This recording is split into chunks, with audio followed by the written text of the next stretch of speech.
So imagine waking up tomorrow morning, right? You do your usual routine. You stumble into the kitchen. Yeah. You pour yourself a cup of coffee, and you look out the window. Yeah, standard morning. Exactly. But the world you know is just completely gone. Suddenly, 90% of the people you know, I mean, your family, your closest friends, your neighbors, your coworkers, they've all been issued this immediate, non-negotiable mandate. Like an evacuation order. Right. They have to quit their jobs today.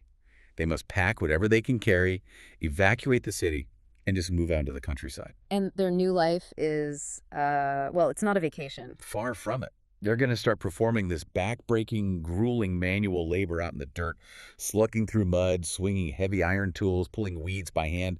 I mean, from an hour before the sun comes up until long after it goes down. Every single day. Every single day. No weekends off, no vacations, no retirement. And the crazy part is why this is happening. It's happening just so that the remaining 10% of the population, which maybe includes you, doesn't literally starve to death. It really sounds like the premise of, some dystopian science fiction novel. It totally does. But the truly unsettling truth is that that thought experiment is not fiction at all. I mean, it is a strictly accurate mathematical description of baseline human reality for almost the entirety of our species' existence on this planet. And that is exactly what hit me so hard when I was reading through our materials for today's deep dive. Because we have this tendency, especially when we look at history, to just focus on the highly visible stuff. Dramatic events. Right. The kings, the dramatic wars, the signing of treaties. We look for those jagged white lines on the X-ray of history, Yeah, but when you step into the world of economic history, and specifically the history of human energy use, you realize that all those kings and wars were just tiny ripples. Exactly. Tiny ripples on the surface of this much deeper, much more terrifying ocean. We are looking at a landscape of human survival defined by totally invisible forces. It's the hidden architecture of civilization, really. Everything you value. I mean, your free time, your education, your health, your ability to just travel, it's all resting on this invisible scaffolding that we completely take for granted. And that realization is the driving mission of our deep dive today. We're going to explore the sources that document what we'll call the great liberation of humanity. It's a massive transition. It is. We are unpacking this monumental transition from a world of muscle, sweat, and wood to an era powered by invisible, ancient, quote-unquote, slaves. We're talking about the history of fossil fuels, coal, oil, and natural gas. Right. And our sources today are just this massive stack of historical texts, economic data, the brilliant work of historian E.A. Wrigley on the English Industrial Revolution, and some truly mind-bending data from visionary thinkers like Buckminster Fuller, who had some incredible concepts regarding energy density and human labor equivalence. And we should probably state right up front why looking at this specific history is so vital for you to understand. Yeah, that's important context. Because today, it's very common to view fossil fuels almost exclusively through the lens of modern environmental concerns, which makes sense. Right, the climate anxiety. Exactly. And while our sources do touch on that, and we will absolutely discuss at the end of our talk, if you only look at the exhaust pipe, you completely miss the engine. Oh, that's a good way to put it. To truly understand the modern world, to understand why you are able to sit here listening to an audio broadcast instead of walking behind a plow pulled by an ox, we have to thoroughly examine the contrast between the pre-industrial energy regime and the fossil fuel regime. It changes your whole perspective. It really does. Once you understand the sheer physics and history of what we're about to discuss, you'll never look at a gallon of gasoline or even a simple loaf of bread in the supermarket the same way again. Man, I am incredibly ready for this. Yeah. But I feel like before we can appreciate the liberation part of it, we have to really feel the walls of the prison, so to speak. We have to understand the baseline. Right. We need to understand what life was actually like for the vast majority of human history. The sources, particularly E.A. Wrigley, they refer to this long era as the organic economy. So what exactly does that mean in practical terms? Well, the defining feature of an organic economy is that it operates under the strict photosynthetic ceiling. Photosynthetic ceiling. Okay. To grasp this, we have to trace every single action back to its ultimate source of power. Because in any economy, pre-industrial or modern, all useful energy on Earth ultimately originates from the sun. Right, the sun is just this massive fusion reactor bathing the planet in solar radiation. Exactly. But human beings are, biologically incapable of plugging directly into the sun. We cannot eat sunlight. We can't power a cart with a sunburn. Right. I mean, in an organic economy, the only technology humans possessed to capture that massive flow of solar energy was the leaf of a plant. So we were completely 100% dependent on photosynthesis. Entirely. We had to wait for plants to capture sunlight in real time, convert it into chemical energy, and then store it as biomass. And the brutal reality of the organic economy is that photosynthesis is, from an engineering perspective, staggeringly inefficient at capturing solar radiation. Really? Because, you look at a massive redwood tree or a dense jungle, and it seems like nature is incredibly efficient at growing things. It is effective at sustaining complex ecosystems, sure, but the actual energy conversion rate is tiny. The data in our sources points out that photosynthesis only captures between 0.1% and 0.4% of the solar energy that hits a given surface area. Less than half of 1%. Yeah, less than half of 1%. So the vast majority of the energy coming from the sun simply bounces off or is absorbed as ambient heat. But in the organic economy, that 0.1 to 0.4% capture rate was your absolute ceiling. It was the hard limit on the human condition. Okay, let me see if I can map this out practically, because the day-to-day reality of this is just fascinating. In this organic economy, if I want to accomplish any physical task, I have to trace it back to a plant. Right. So if I want mechanical energy, say, I need to build a stone wall or dig an irrigation ditch, I need human muscle. And to get human muscle, I have to fuel the human body by feeding it crops. Wheat, barley, potatoes. Exactly. Muscle is literally just an engine that runs on calories, and those calories are recently captured sunlight. Okay, so what if human muscle isn't strong enough? What if I need to plow a field with really heavy clay-rich soil or haul a massive cart of stones? I need a stronger source of mechanical energy, so I get a draft animal, like a horse, an ox, or a mule. And that animal is a much larger biological engine, which means it requires vastly more fuel. You have to feed it fodder, right?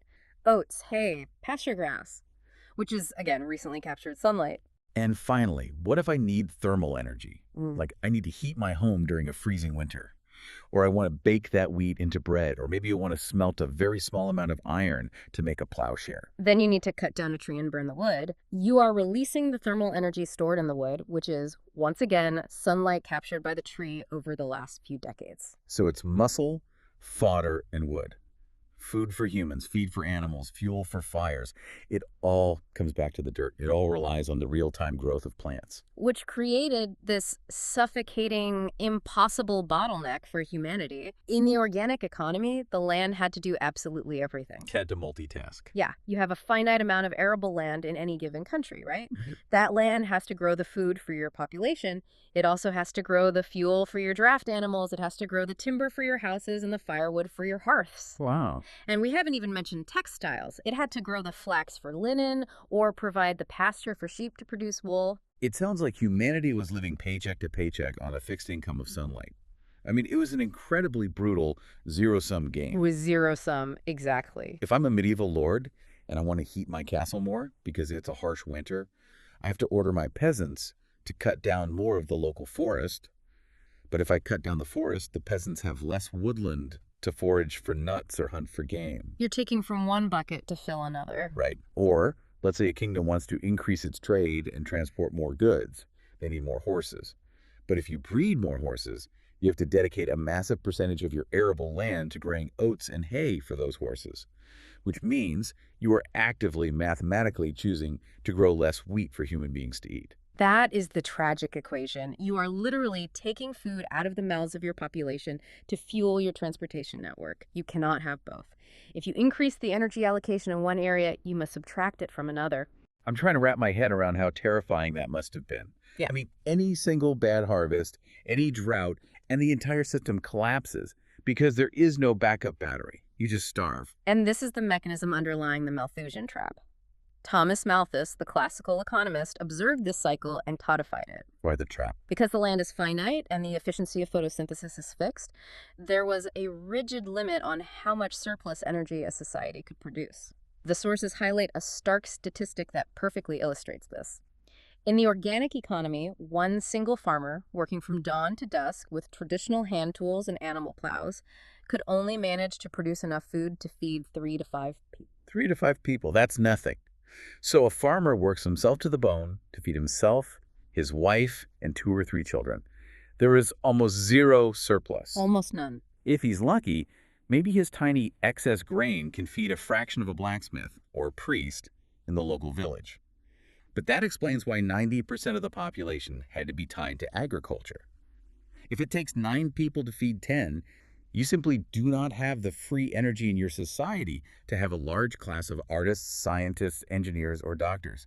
You are just stuck. And Malthus pointed out the cruelest part of this cycle. Let's say a society gets clever. They figure out a slightly better system of crop rotation, or they invent a heavier plow that can turn over tougher soil. Okay, so things look up for a minute. Right. For a brief, fleeting moment, agricultural output goes up. The society generates a little more food, a little more surplus energy. But what happens next? The people are better fed, so fewer children die of malnutrition that winter. People live slightly longer, and they have more kids. The population goes up. Precisely. The population dynamically expands to consume the newly created surplus. Within a generation or two, you have significantly more mouths to feed, the temporary surplus is entirely swallowed up, and the living standards crash right back down to the exact same level of bare subsistence. That is so depressing. That was the iron law of nature for thousands of years. Any technological gain in the organic economy was almost immediately nullified by demographic growth. There's a detail from the Human Progress source that really disturbed me on this point. It said that escaping this vicious cycle of ceaseless manual labor, hunger, and poverty was so incredibly rare for ordinary people that when someone actually did manage to escape it, say, a merchant who got wealthy or a moneylender, it was often deeply resented as a literal crime by the rest of the peasant masses. Well, it makes complete psychological sense when you understand their reality. In a zero-sum organic economy, wealth is not created, it is only extracted. Because the pie is fixed. The total pie of energy is fixed by the annual harvest.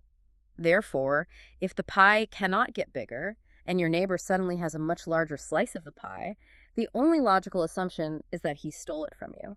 Right. Your poverty is the direct result of his wealth. It bred intense social suspicion and instability. Okay, so if the pie is fixed and humanity is trapped in this photosynthetic straitjacket, how do we explain the conceptual leap to fossil fuels?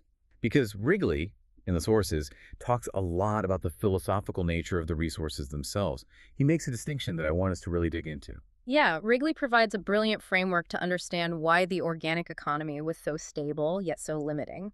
He divides the raw materials of civilization into 2 categories: fungible resources and consumptible resources. Fungible and consumptible. Walk me through exactly what those mean in this context. Sure. So a fungible resource is a flow of energy. It is something that can be used over and over again indefinitely, provided you manage it sustainably and don't destroy its underlying mechanism. Like a field of wheat. Exactly. A field of wheat is a fungible resource. You harvest the wheat in the autumn, you eat it, and as long as you return some nutrients to the soil and the rain falls, you can grow another field of wheat in the exact same spot the following year. And the same goes for a forest, right? Right.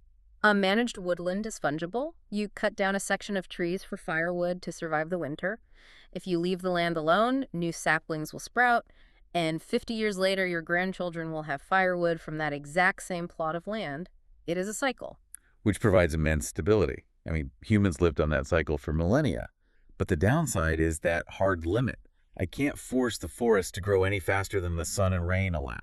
You're capped by the annual flow of solar energy. Now, contrast that with a consumptible resource. Wrigley uses a very specific analogy here. A consumptible resource is like a fruitcake. A fruitcake? Okay. Yes. You bake a fruitcake. It sits on your counter. Once you cut a slice and eat it, that slice is gone forever. You cannot regrow the slice. The cake only gets smaller. Coal, oil, natural gas, these are consumptible resources. They are stocks, not flows. A ton of coal pulled from the earth and burned in a furnace is a ton of coal gone permanently. Wait, I hear people asking, isn't that inherently worse? Why would we trade a permanent, stable flow of energy for a fruitcake that we are eventually going to completely run out of? It's a profound question, and it's really the crux of the transition. The answer lies in the sheer, unimaginable scale of the fossil fuel fruitcake. The size of the cake. Yes. Yes, it is finite. Yes, it will eventually run out. But the amount of concentrated energy stored in that subterranean fruitcake is so astronomically massive compared to the trickle of daily sunlight that for a period of a few centuries, it feels practically infinite. It completely shattered the mathematical constraints of the organic economy. It's like, imagine a family that has been living for 50 generations strictly off the interest of a tiny savings account. They're living on pennies a day, barely surviving, but the pennies keep coming. Then, one day, they discover a vault beneath their house containing $1 trillion in solid gold. That's a great way to think about it. They know the gold isn't going to magically replenish itself. Yeah. But suddenly, they don't have to live on pennies anymore. They can build a mansion, start a business, cure their diseases, and buy massive amounts of time. That is a perfect analogy. And that brings us to the moment when humanity finally cracked open the vault. We need to look at how the zero-sum game of the organic economy finally reached a breaking point, and how we broke through what historians call the heat barrier. So let's go to England in the 16th and 17th centuries. This wasn't just like a theoretical economic puzzle for them. It was a looming catastrophe. They were hitting a very literal wall, a firewood wall. They were facing an existential energy crisis. England, and London in particular, was experiencing an unprecedented population boom. To give you the scale, London grew from a population of around 60,000 people in the early 1500s to over 500,000 people by the late 1600s. It was becoming a mega city by the standards of the era. And every single one of those 500,000 people needs to stay warm in the damp English winter. They need to cook their meals. And on top of that, London is trying to expand its early industries. Right, the early manufacturing base. Industries like glassmaking, brewing beer, boiling seawater to extract salt, and forging iron. All of these processes are incredibly thermally intensive. They require massive sustained fires. And in the organic economy, their only source of thermal energy was wood. So what happens? You have 500,000 people and all these factories trying to pull from the same finite, slow-growing forests. Something has to give. The inevitable happens. The demand for wood vastly outstripped the land's ability to undergo photosynthesis. The price of firewood and charcoal skyrocketed, causing severe economic pain for the lower classes. The surrounding forests were being systematically denuded. They were hitting the absolute limits of their photosynthetic ceiling. They just ran out of space. They physically did not have enough surface area in the country to grow the food they needed to eat and the wood they needed to burn. And when you're freezing to death and you can't afford wood, you start looking for alternatives no matter how unpleasant they are. Which brings us to coal. Now, my understanding is that coal wasn't some sudden magical discovery. People knew it was in the ground, right? The Romans knew about it. Why weren't they using it all along? People were aware of it, absolutely. But in the organic economy, coal was widely despised. It was referred to as sea coal in England because it often washed up on the beaches from coastal seams. Oh, sea coal. Yeah, and people hated it because, unlike good, dry wood, burning raw coal produced an incredibly foul-smelling, thick black smoke. It coated the walls in soot. It was gross. It was gross, and furthermore, it contained impurities like sulfur, which meant if you tried to smelt iron with raw coal, the sulfur would contaminate the metal and make it brittle and useless. So for centuries, it was considered a dirty, inferior fuel used only by the desperately poor. But necessity forced their hand, wood became a luxury item, and the coal was sitting right there, heavily concentrated in seams relatively close to the surface across Britain. So they started burning it just to survive the winters. And in doing so, they unleashed a monster. Wrigley calls coal subterranean forests. I want to unpack the science of that because it isn't just a metaphor. No, it's a literal biological fact. Coal is fossilized sunlight. Wow. When you hold a lump of coal, you are holding the compressed, concentrated energy of ancient swamps and forests from the Carboniferous period, roughly 300 million years ago. These massive plants grew, captured solar energy via photosynthesis, died, and fell into oxygen-depleted bogs where they couldn't rot. And then time did the rest. Over hundreds of millions of years, immense geological pressure and heat cooked all the water and impurities out of that biomass, leaving behind pure, dense carbon. So when a 17th century Londoner threw a lump of coal into their fireplace, they were rapidly releasing millions of years of saved up solar energy that had been banked underground. Exactly. They completely bypassed the real-time limitation of the sun, and the mathematical impact of this on the physical landscape of England was staggering. This introduces one of the most vital concepts in our sources, the idea of ghost acres. Okay, I have the numbers right here, and I want to make sure the listener really grasps the sheer scale of what coal did for England. Let's look at the year 1800. By this point, the Industrial Revolution is kicking into gear, and England is burning a massive amount of coal for heat and early industry. Right. The historians asked a hypothetical question. If, in the year 1800, England was forced to get that exact same amount of thermal energy, the same amount of heat, from burning wood instead of the coal they were actually using, what would that look like? It's a calculation of the land equivalent. Right. And the answer is that to replace the thermal output of their coal use with sustainable wood, England would have had to plant and meticulously manage 11 million acres of continuous woodland. 11 million acres. To put that into geographic perspective, 11 million acres is more than 1/3 of the entire landmass of the country. It would have been physically, geographically impossible. Completely impossible. If they tried to rely on wood, they would have had to pave over all their farms with forests. They would have starved to death trying to stay warm. So the coal they pulled out of the ground effectively provided England with 11 million ghost acres, invisible subterranean land that allowed the society to keep expanding its energy use without sacrificing its food supply. And what's fascinating here is how that transition from an organic economy to a mineral economy completely reshaped the physical geography of human civilization. It changed how we move and where we live because the nature of gathering energy fundamentally changed. Well, in the organic economy, gathering energy is what geographers call an areal process. Yeah. A-R-E-A-L, spread out over a wide area. Right, because sunlight hits the earth evenly, so plants grow everywhere in a spread out layer. Precisely. If you want to feed a city with firewood, you need vast, sprawling forests covering hundreds of square miles surrounding the city. And to transport that wood, you need a complex, web-like, dendritic road system. Think of the veins in a leaf or the tiny tributaries of a river reaching into every corner of the forest. And those roads were terrible. Dirt tracks that turned to knee-deep mud the moment it rained. Yes, it was highly inefficient, slow, and incredibly expensive to maintain those roads, especially when your only engines are horses pulling wooden carts. You lose half your energy just transporting the fuel. But coal mining completely upends that model. Coal is not aerial. Coal is punctiform. Punctiform, originating from a single point on a map. Exactly.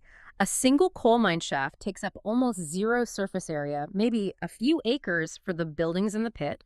Yet out of that single tiny point on the map, you can pull tens of thousands of tons of highly concentrated energy every single year.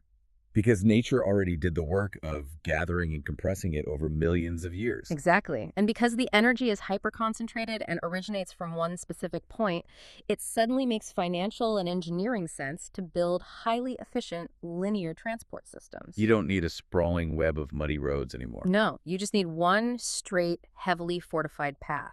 One really good canal dug straight from the mine to the city, or a few decades later, one solid railway line of iron tracks. Coal's punctiform nature financially justified the massive concentrated infrastructure investments that defined the Industrial Revolution. The concentration of the energy is the absolute key. Let's dive into the hard physics of that, because the sources provide some fantastic numbers on energy density. We need to explain exactly why a lump of coal is vastly superior to a log of wood from a pure thermodynamics perspective. Energy density is the crucial metric here.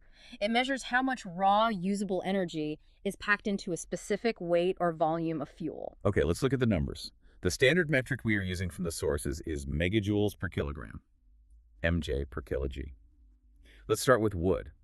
And keep in mind, freshly cut wood is full of water, which makes it useless for a hot fire. You have to chop it, stack it, and let it dry for months, which requires massive amounts of physical space and time. Right, you need seasoned wood. Once you have good dry wood, it provides roughly 16 megajoules per kilogram. 16 megajoules. That is the absolute baseline of the organic economy.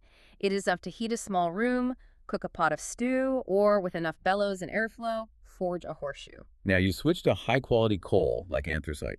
You pull it out of the ground, and immediately the energy density jumps to between 24 and 30 megajoules per kilogram. You are nearly doubling the energy density per unit of weight. And crucially, it doesn't need to be dried for months, and it takes up vastly less physical space to store.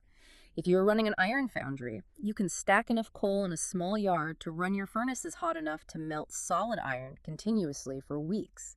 The density allows the fire to burn hotter, longer, and vastly more efficiently. And the wealth generated by tapping into this density was just unbelievable. There's a brilliant historical example in our sources that perfectly illustrates how societies leveraged the old organic economy to jumpstart the new mineral economy. I'm talking about the industrialization of the Czech Republic, specifically the regions of Bohemia and Moravia during the 19th century under the Habsburg Empire. Oh, that is a phenomenal case study of the transition. The Czech lands had a very powerful, established agricultural sector run by noble landowners who realized they needed to modernize. And their primary cash crop was sugar beets. They literally called it white gold. Yes. By aggressively optimizing the organic economy and growing massive amounts of sugar beets, they generated immense agricultural surpluses. They created a massive pool of capital. And where did these landowners choose to invest that capital? They didn't just build bigger castles. They invested it into extracting black gold coal. It's the perfect synergy, the wealth of the soil funding the extraction of the subsoil. They used the agricultural profits to sink deep mine shafts, and then they used the incredibly dense energy of the coal to ignite a massive industrial boom. They built heavy textiles, mining equipment, and iron foundries. The sources mention the city of Brno specifically. The transformation was so rapid and so intense, entirely fueled by local coal and agricultural capital, that Brno became known across Europe as the Moravian Manchester. Wow. It went from a quiet regional administrative town to a booming powerhouse of heavy industry, pulling hundreds of thousands of rural peasants off the farms and into the urban factories. Which is the classic pattern of modernization. The high energy density of coal allowed production to centralize in urban factories, effectively breaking the geographic chains that kept everyone spread out across the farmland in the organic economy. But, and this is a massive buzz of a bud, that we need to explore, coal only solved half the problem. It solved the thermal energy problem. We broke the heat barrier. We could melt iron, make glass, and heat homes. But we still had a massive mechanical energy problem. The physical labor part. Yeah, you can burn a mountain of coal to melt a vat of iron, but you still needed human arms swinging heavy hammers to shape the iron. You still needed horses to physically drag the carts of coal out of the mines. We were still relying on biology for motion. That is the critical bridge. The question of the 18th century was, how do we turn heat into motion? Exactly. How do we go from just heating our furnaces to actually replacing the muscle power of humans and animals? This brings us to the next massive pivot in our deep dive, the mechanical revolution and the invention of the steam engine. The steam engine is arguably the most important piece of technology ever devised by human beings. It was the holy grail of the Industrial Revolution. Men like Thomas Newcomen in the early 1700s, and later the famous brilliant improvements by James Watt in the 1760s and 70s, achieved something that would have seemed like pure wizardry to anyone a century earlier. Turning fire into movement. Yes. They discovered a mechanical mechanism to translate the thermal energy released by burning coal into reliable, continuous, powerful mechanical motion. Okay, I want to make sure we explain the how here, because it's brilliant. We aren't just magically turning coal into movement. We're using water as a medium. Yes, the mechanism is the expansion of water. When you burn coal, it creates intense heat. You apply that heat to a boiler full of water. When water turns into steam, it expands massively in volume about 1,600 times. That expansion creates immense pressure. Right. If you capture that expanding steam inside a sealed metal cylinder, the pressure will forcefully push a heavy metal piston upward. That's the power stroke. Then, in James Watt's design, you introduce a separate condenser. You spray a little cold water into the steam. It rapidly condenses back into liquid water, which creates a vacuum inside the cylinder. The atmospheric pressure from the outside then violently slams the piston back down. Up and down, up and down. Heat expands it, cold condenses it. And if you attach that moving piston to a beam or a crank, you suddenly have a machine that can push, pull, lift, or turn a wheel with the power of 50 horses, entirely fueled by rocks pulled from the ground. It's important to remember why Newcomen invented the first rudimentary engines, though. They weren't trying to build factories initially. They had a very specific problem. Water in the coal mines. Oh, right. As they dug deeper for more coal, the mine shafts would flood with groundwater. Human beings carrying buckets up ladders or horses pulling water barrels on ropes simply couldn't keep up. The mines were drowning. So the very first steam engines were just massive, inefficient water pumps stationed right at the mouth of the coal mine, pumping water out so the miners could dig deeper to get more coal, to feed the engine to pump more water. It was a perfect feedback loop. Exactly. The early Newcomen engines were terribly inefficient, using massive amounts of coal. They only made economic sense right next to the mine shaft where the fuel was essentially free. But when James Watt introduced his improvements, the separate condenser, which saved massive amounts of heat, and the sun and planet gear, which translated the up and down motion into rotary, spinning motion, everything changed. Suddenly, the engine was efficient enough that you could put it anywhere. You could uncouple industry from geography. Yeah. Before the steam engine, if you wanted mechanical power to run a textile mill, you had to build your factory next to a fast-flowing river to turn a water wheel. You were tied to the water. Right. But with a Watt steam engine, you could build your factory in the middle of a dry plain, right next to the workers in the city, as long as you could cart in enough coal. The heat barrier was broken, and now the motion barrier was broken. We no longer needed muscles to turn the wheels of industry. But coal, for all its miracles, had severe limitations as a fuel for transportation. I mean, it was a solid rock. It was incredibly heavy. It was filthy, and it required an immense amount of manual labor just to move it from the tender car into the firebox. You needed a human stoker constantly shoveling coal into the roaring fire of a locomotive. It was incredibly labor-intensive. The ultimate game changer, the fuel that would truly shrink the globe and define the modern world, had to be a liquid. We are talking about petroleum, oil. Let's go back to our energy density numbers to explain why oil conquered the world. We had wood at roughly 16 megajoules per kilogram. We had coal jumping up to between 24 and 30. Crude oil and its refined products like gasoline and diesel jumps to roughly 44 to 46 megajoules per kilogram. Almost triple the energy density of wood and 50% denser than the best coal. But the density is only half the magic. The fact that it is a highly stable fluid changes the entire engineering paradigm. Because oil is a liquid, it doesn't require a man with a shovel. It can be effortlessly pumped through pipelines across continents. It flows naturally into tanks. You can just pour it. Right. And most importantly, it can be precisely metered through tiny valves and carburetors into highly precise miniature combustion chambers. Which leads directly to the invention of the internal combustion engine. Exactly. A steam engine requires a massive external boiler, a firebox, and gallons of water. It is huge and heavy. But an internal combustion engine draws in a tiny mist of liquid fuel, compresses it inside a cylinder, ignites it with a spark, and the resulting explosion directly drives the piston down. The fire happens inside the engine itself. That's where the name comes from. Yep. This allowed engines to become incredibly small, light, and powerful. You cannot run a commercial airplane or a modern farm tractor or a lightweight automobile on chunks of solid coal. The internal combustion engine, fueled by liquid oil, mobilized humanity. Our sources provide a truly mind-blowing thought experiment to help visualize the compounding leaps in energy density. I love this comparison.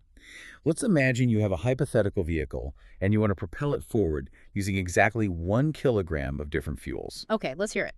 If you load that vehicle with 1 kilogram of wood and burn it, the energy release will move that vehicle about 7 meters. Roughly the width of a 2-car garage. 7 meters. If you upgrade your fuel and burn 1 kilogram of solid coal, the vehicle will travel 10 meters, about the length of a yellow school bus.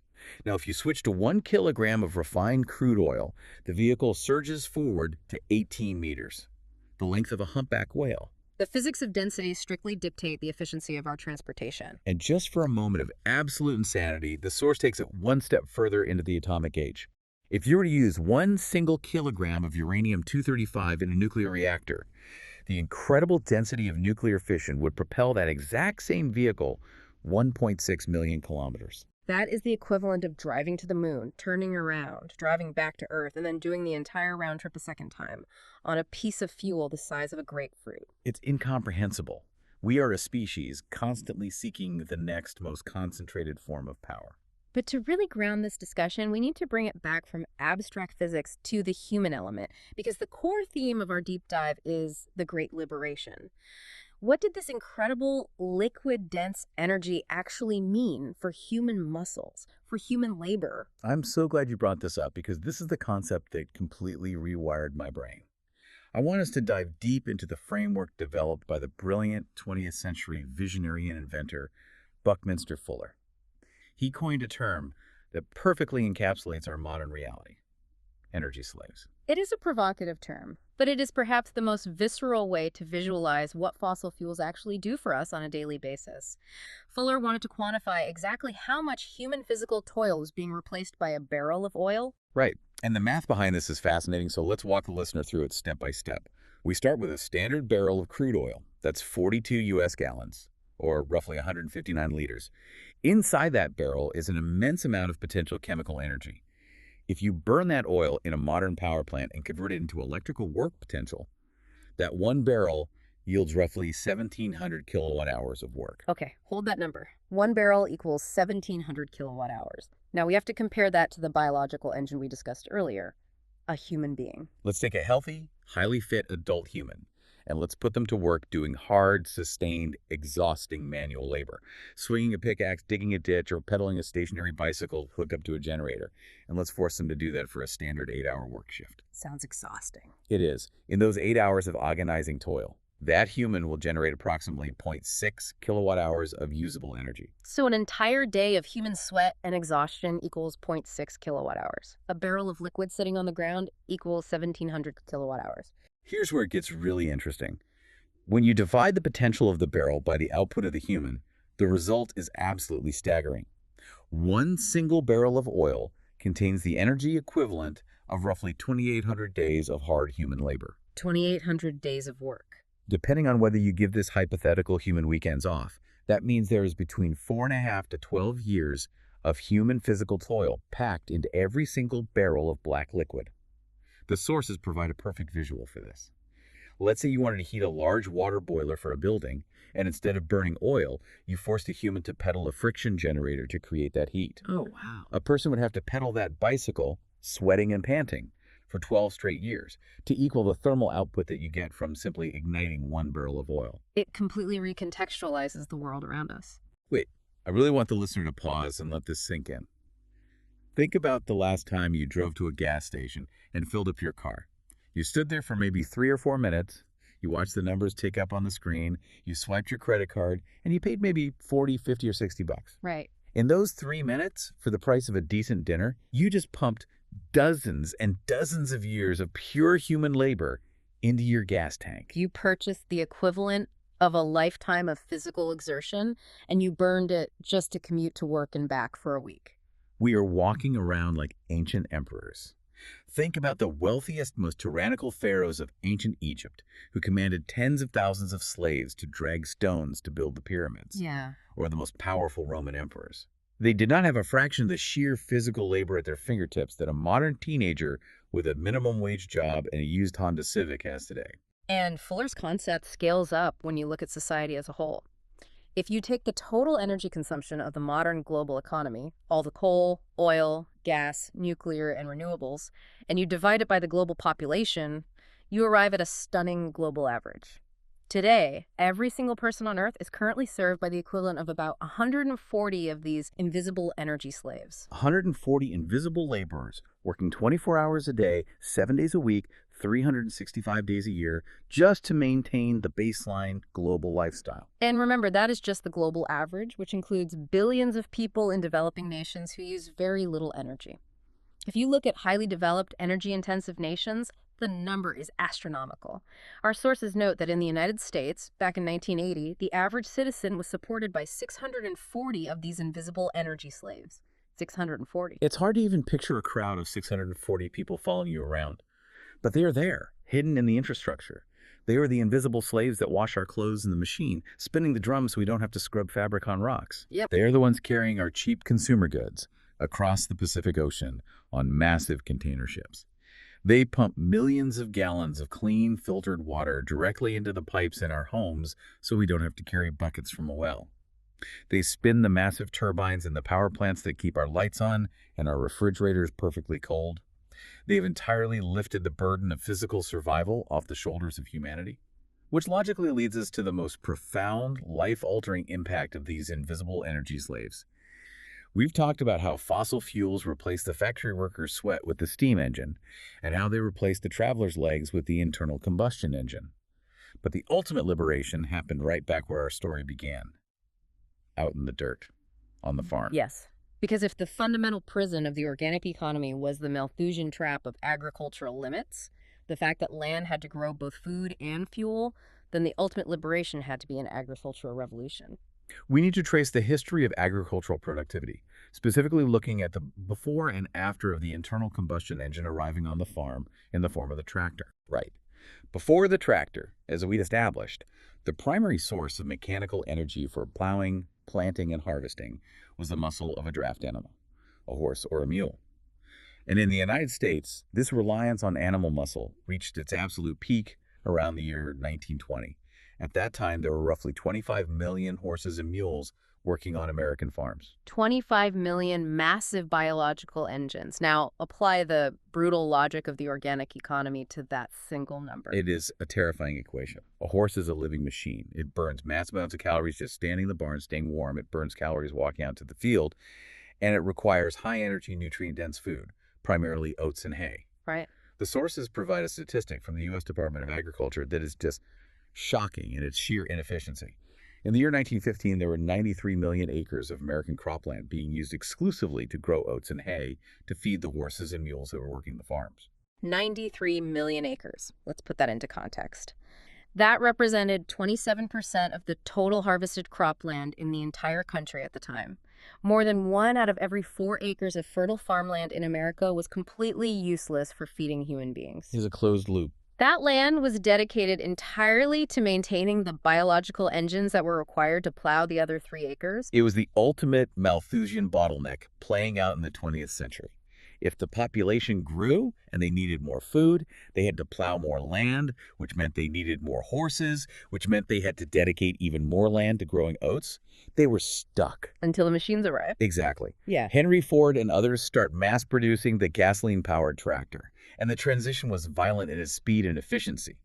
There's fantastic source material from the Wessel's Living History Farm, which collected oral histories from the actual farmers who lived through this transition in the 1920s and 30s. Oh, I read that part. One farmer summed up the revolution perfectly with this quote: "Horses run on oats that the farmer had to grow.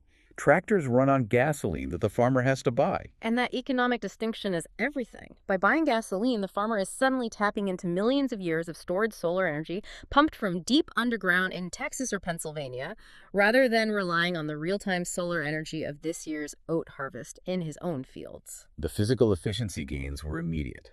The historical estimate is that one early clunky gasoline tractor could easily replace the physical work of 5 strong horses. Farmers reported that a tractor could plow a massive field in just 2 hours, a job that used to take a team of horses from sunrise to sunset. Wow. And crucially, a tractor doesn't eat when it isn't working.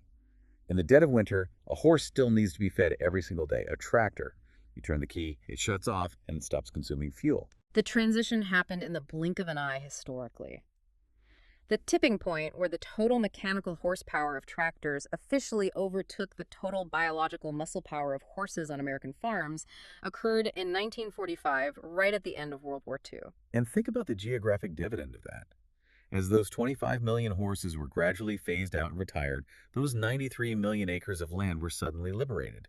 They didn't have to grow oats for animals anymore. Overnight, those tens of millions of acres could be repurposed to grow wheat, corn, and soybeans directly for human consumption. We literally unlocked a massive percentage of the North American continent just by changing the fuel source of our farming equipment. But we must be clear, the mechanical revolution of the tractor is only half the story of the agricultural miracle. The mechanical slaves could plow the dirt faster, but you are still biologically limited by the natural fertility of the dirt itself. You are limited by the availability of nitrogen in the soil. Right, because plants need nitrogen to grow, to build proteins. And in the organic economy, the natural nitrogen cycle is incredibly slow. Farmers had to rely on composting, spreading animal manure, or leaving fields fallow and planting legumes like clover to slowly pull nitrogen from the air into the roots. It works, but it is strictly capped. You can only grow so much biomass before the soil is exhausted. And by the late 1800s, scientists were terrified. Sir William Crookes, the head of the British Association for the Advancement of Science, gave a famous speech in 1898 warning that global starvation was imminent because the wheat fields of Europe were running out of natural nitrogen and the guano deposits in South America were being depleted. That's grim. That was the reality until the early 20th century when 2 brilliant German chemists, Fritz Haber and later Karl Bosch, figured out how to break the fundamental rules of biology using industrial chemistry and fossil fuels. We are talking about the Haber-Bosch process. Okay, I have heard historians argue that the Haber-Bosch process is the single most important invention of the 20th century, bar none. It is responsible for keeping billions of people alive, and yet almost no one walking down the street thinks about it on a daily basis. It's totally invisible. I want you to explain exactly how this works, because I was stuck on this idea. If the Earth's atmosphere is already 78% nitrogen, why were plants starving? Why couldn't they just breathe it in? Well, it is a cruel joke of chemistry. Yes, we are drowning in an ocean of nitrogen. The atmosphere is 78% nitrogen.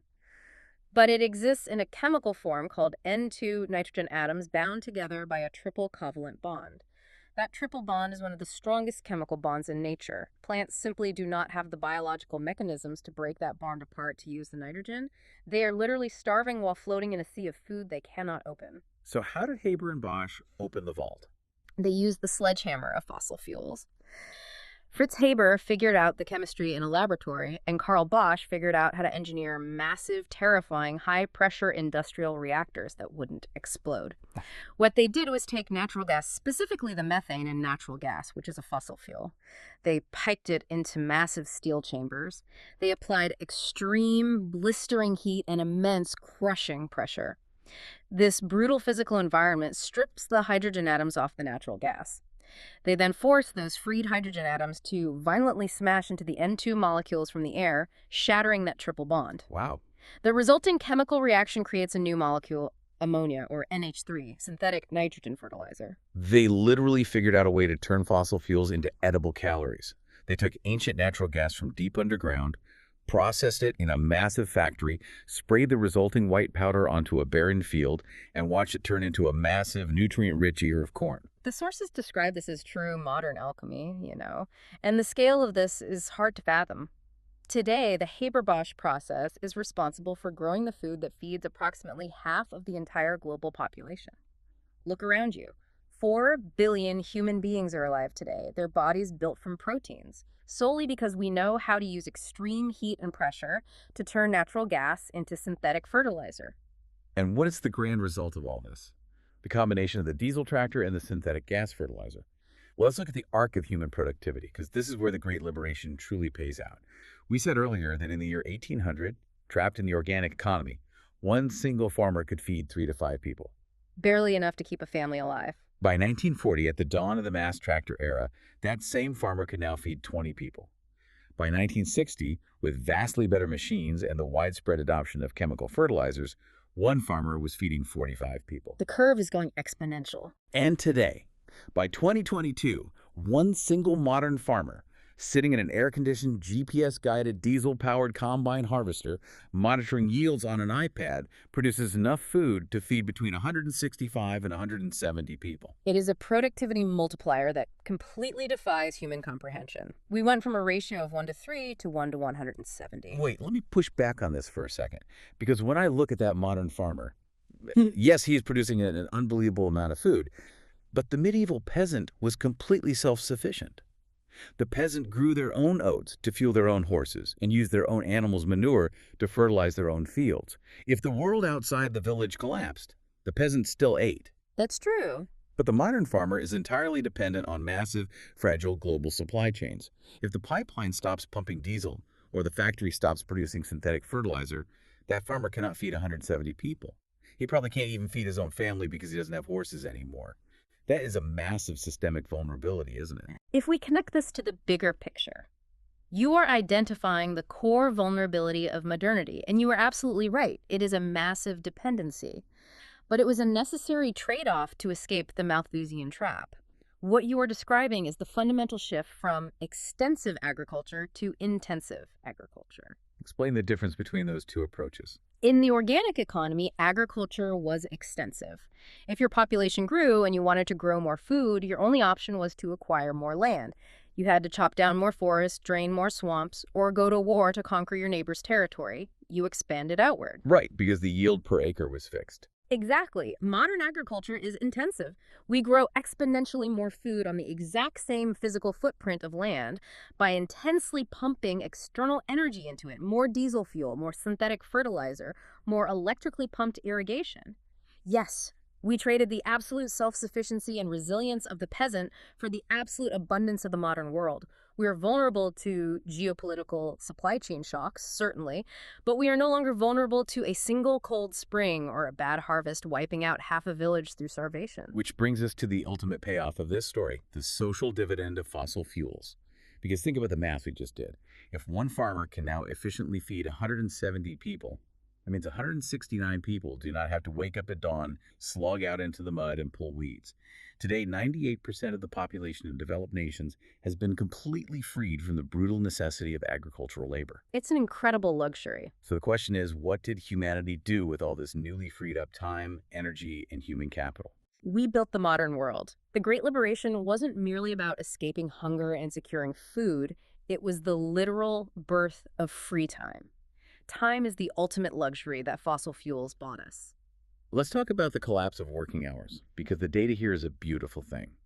If we look at 1870, right in the grueling early days of the Industrial Revolution, before the massive productivity gains of automation and electrification really started cascading down to the working class, the average British laborer was working an agonizing 318 days a year. Almost 0 days off. Yeah. Sunday morning for church and back to the factory. It was essentially taking the unending dawn-to-dusk toil of the peasant farm and transplanting it into the smoke-filled factory. But as the machines got better, as fossil fuels pumped more and more dense energy into the system, human labor became vastly more productive. A worker operating a steam-powered loom could produce 50 times more cloth than a worker with a hand loom. And because workers were suddenly producing so much more economic value per hour, society became wealthy enough to afford to work less. Which is an amazing social achievement. The economic sources show that between the year 1900 and today, annual working hours in places like Germany dropped from a crushing 3,150 hours per year down to roughly 1,350 hours per year today. They more than cut their working hours in half, while simultaneously multiplying their standard of living and wealth by orders of magnitude. And it isn't just wage labor in the factories or the offices. We have to look at the domestic sphere, look inside the home. In the year 1900, maintaining a household was a brutal endeavor. Cleaning without electricity, cooking meals entirely from scratch, using a coal or wood stove that had to be constantly tended, hand-washing heavy laundry on a washboard, hauling buckets of water, hauling scuttles of coal. The estimates suggest that basic domestic maintenance took 58 hours a week of unpaid labor. And historically, that immense physical burden fell almost squarely on the shoulders of women, tying them permanently to the domestic sphere. Absolutely. 58 hours a week, that is a full-time job and a half just to keep a family clothed, fed, and warm.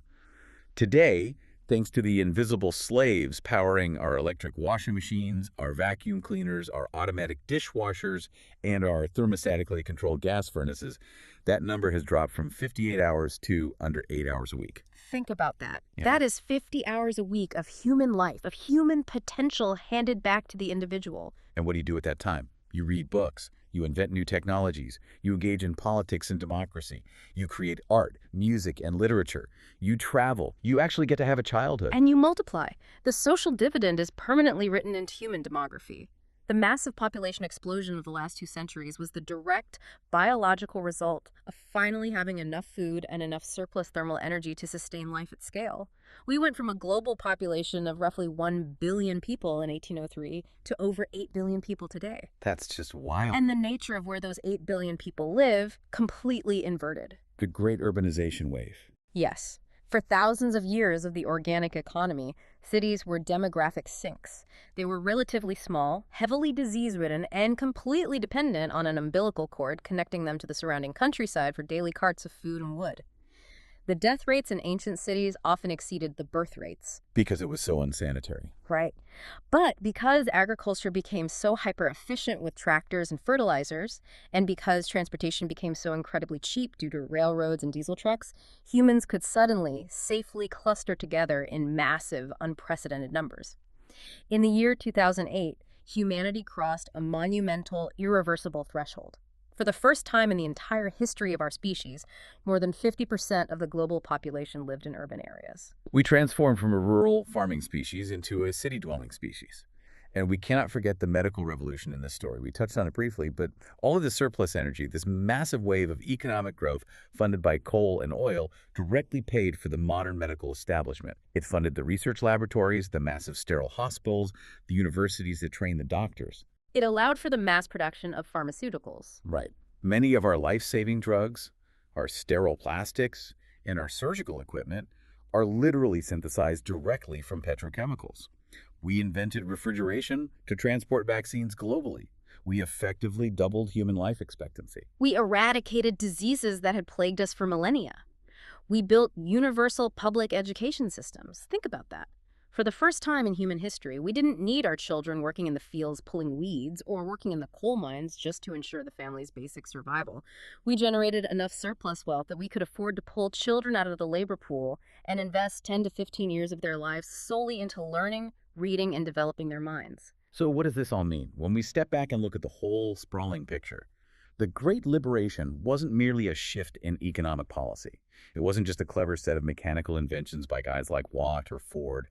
It was a fundamental, hardware-level upgrade to the operating system of humanity. Fossil fuels literally bought our species time. They bought us the time to think, to philosophize, to invent the internet, to explore space, to relax on a weekend. Everything we consider to be modern culture, modern science, and modern comfort is a direct downstream product of burning ancient fossilized sunlight. It is the bedrock foundation of modernity. But as we wrap up this massive journey, we must acknowledge the final looming paradox of this incredible story. We have to confront the reality of the exhaustion of our invisible slaves. Because the slaves themselves might be invisible, but their exhaust is not. Exactly. We must touch upon the environmental toll transparently, as outlined in the sources. The exact same highly dense fuels that saved humanity from the suffocating Malthusian trap of the organic economy are now creating a new, highly complex, planetary-scale trap of their own. When you dig up millions of years of stored compressed carbon and you violently burn it all in the incredibly short span of 2 centuries, the atmosphere notices. The atmospheric CO2 levels, which hovered steadily around 280 parts per million before the Industrial Revolution, have now surged past 421 parts per million, driving climate instability. And the immediate localized health impacts of the pollution are severe, too. The combustion of these solid and liquid fuels releases particulate matter, sulfur dioxide, and nitrogen oxides. The global data suggests that air pollution from burning fossil fuels trims an average of almost 2 years off global human life expectancy today. Even the absolute miracle of the Haber-Bosch process, the fertilizer that keeps 4 billion people alive, has a dark side.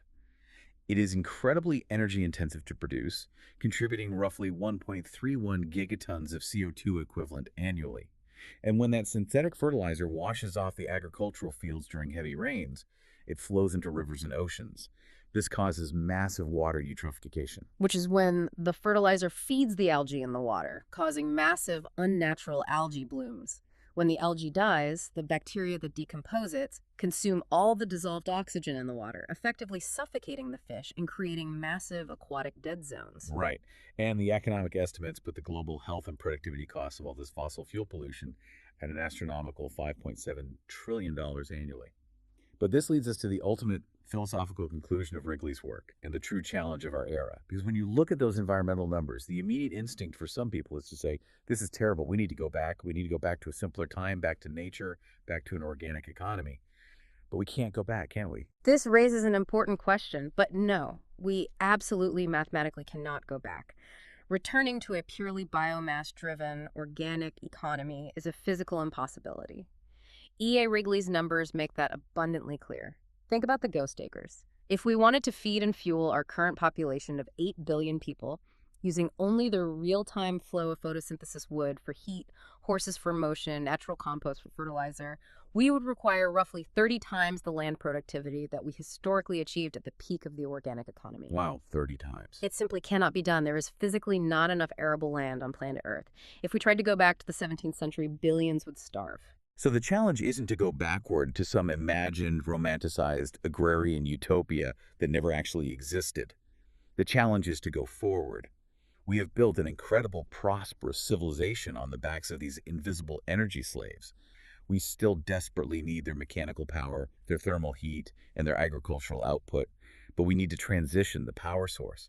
We must find a way to keep the machines running using solar, advanced wind, next-generation nuclear, and geothermal energy. We must execute the next great transition. We must move from an economy based on extracting finite, polluting stocks of ancient energy to a new economy based on capturing infinite clean flows of real-time energy, but doing so with the intense technological efficiency and density that we mastered during the fossil fuel era. It is the ultimate test of human ingenuity. Can we maintain the great liberation without destroying the theater in which it's playing out? We want to thank you for joining us on this deep dive into the hidden architecture of our world. As you go about your day today, I want to leave you with a final provocative thought to mull over. The next time you effortlessly flip a light switch on the wall, or turn the key in your car's ignition, or walk into a brightly lit grocery store and buy an inexpensive piece of fresh fruit shipped from across the world in the dead of winter, pause and look closely. Try to look beyond the plastic, the metal, and the glass. Try to see the ghosts of the dozens of invisible laborers standing right beside you. See them straining their backs, sweating, and doing the heavy lifting required to make that tiny modern miracle possible. We've built a paradise on the backs of these invisible, fossilized slaves.